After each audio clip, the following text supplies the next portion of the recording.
మన రెండు తెలుగు రాష్ట్రాల్లో అతి పెద్ద రోమన్ క్యాథలిక్ చర్చ్ దగ్గర. సో మనం బయట అయితే ఉన్నాం. సో ఇప్పుడు మనం లోపలికి వెళ్ళి ఈ చర్చ్ని ఎక్స్ప్లోర్ చేద్దాం. మనం అయితే కొండపైన వెళ్ళడానికి రెండు దారులు ఉన్నాయి. ఒకటి ఈ మెట్ల నుండి, రెండోది ఆ దారి. ఇక్కడ నుండి మనం ఒకసారి ఈ క్యాథలిక్ చర్చ్ని చూస్తే చూడడానికి వ్యూ పాయింట్ చాలా అంటే చాలా బాగుంది. ఇప్పుడు మనం వచ్చేసి రాజమండ్రికి ఒక 25 కిలోమీటర్ల దూరంలో ఉన్న గౌరీపట్నం దగ్గర ఉన్న ఒక రోమన్ క్యాథలిక్ చర్చ్కి అయితే వచ్చాం. సో ఇది రెండు తెలుగు రాష్ట్రాల్లోనే అతిపెద్ద రోమన్ క్యాథలిక్ చర్చ్. సో మీరు నా వెనకాల చూస్తున్నారు కదా, ఈ చర్చే రెండు తెలుగు రాష్ట్రాల్లో అతిపెద్ద చర్చ్. సో చూడటానికి అయితే చాలా అంటే చాలా బాగుంది ఈ వ్యూ అయితే. సో మనం ఒకసారి లోపలికి వెళ్ళి చూద్దాం, మిగతా కూడా ఎలా ఉందో నేను మీకు చూపిస్తాను. చర్చి పైనుండి సో మీరు చూడొచ్చు ఎంత బాగుందో ఇక్కడ నుండి ఆ వ్యూ చూడటానికి. సో ఇప్పుడైతే మనం లోపలికి వెళ్ళి మిగతాదంతా చూద్దాం.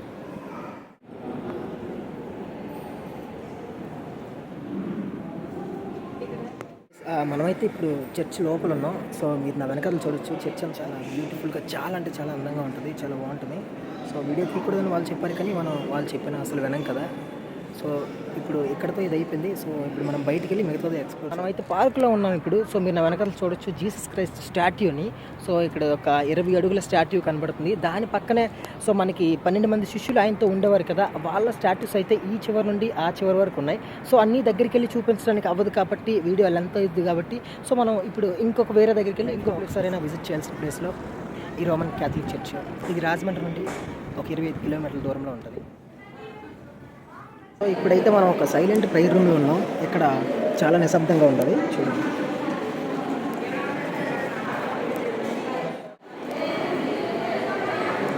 మనం అయితే ఇప్పుడే సైలెంట్ ప్రేయర్ రూమ్ నుండి బయటకు వచ్చాక సో మనకి ఇక్కడ ఒక అద్భుతమైన చర్చ్ ఒకటి కనబడింది. సో ఇప్పుడైతే మనం ఈ లోపలికి వెళ్తాం, మనం పైకి వెళ్ళేసి సో పైన చూద్దాం ఎలా ఉంటుందో.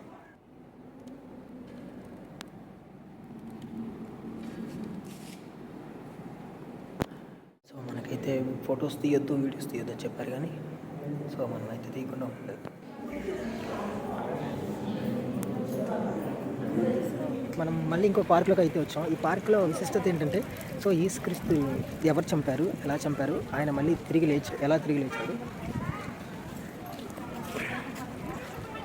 ఆయన ఎలా మళ్ళీ పరలోకం వెళ్ళాడు, సో వాటన్నిటిని చూపించే స్టాట్యూస్ అయితే ఇక్కడ ఉంటాయి ఈ పార్క్లో. సో మనం అన్నీ చూడలేం, కానీ కొన్ని చూడగలం. సో ఈ పార్క్ మొత్తం చెప్పిన స్టాట్యూసే ఉంటాయి చూడడానికి. సో చాలా అంటే చాలా కొండ పైన అంటే చాలా పైన ఉన్నాం. సో ఇక్కడ నుండి వ్యూ చూడడానికి చాలా బాగుంది.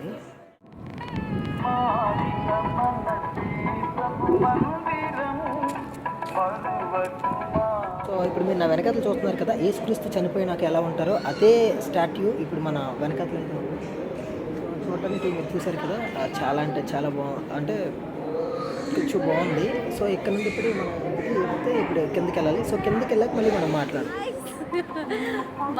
మేమేం చేసామంటే ఈరోజు చాలా దూరం వెళ్ళి అలీపట్నం వచ్చామండి. మీ ఫోన్లో కొడితే వస్తుంది, దానికోసం మీరు చూడండి.